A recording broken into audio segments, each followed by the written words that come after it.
আসুন আমরা কেন লেভেলে আসলে বারবার লস করি, আমরা কেন ধরতে পারি না মুভটা, সেই জিনিসটা একটু বাস্তব একটু আলোচনা করি।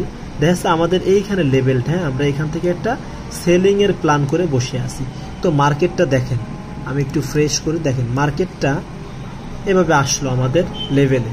তো আমরা অতিরিক্ত ব্যস্ত থাকি, হ্যাঁ, যে লেভেল ট্যাপ করছে, আসুন সেল দিয়ে দিই। অনেকে এখানে সেল দিয়ে দিই, এক ক্যাটাগরির লোক এখানে সেল দিয়ে দিছে অলরেডি।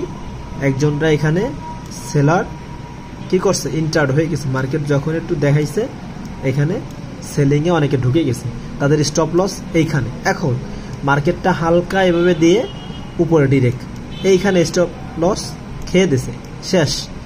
এরা হতাশ, বেরোয় গেছে মার্কেট থেকে এরা। এখন মার্কেটটা আবার এইখানে যখন গেছে না, এইখানে কিন্তু ব্রেকআউট বায়ার্স ঢুকে যায়।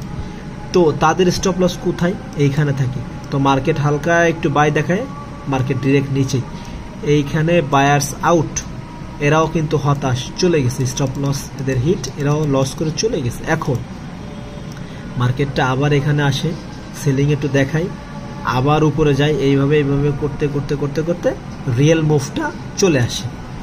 তো বিষয়টা হচ্ছে এইখানে যে মার্কেটকে একটু টাইম দেন আপনি, মার্কেট কোন দিকে যায়, হ্যাঁ, আপনি এত ব্যস্ত হয়েন না। আপনার মানে আজকে যদি আপনি এন্ট্রিটা মিস করেন, কালকে আবার পাবেন বা একটু পরে আবার পাবেন। সো কথা হচ্ছে মার্কেটে টাইম দেন, মার্কেট কি করতে চায় এগুলো একটু ফলো করেন, দেখেন, দেন তারপরে ইন্টার্ন হন।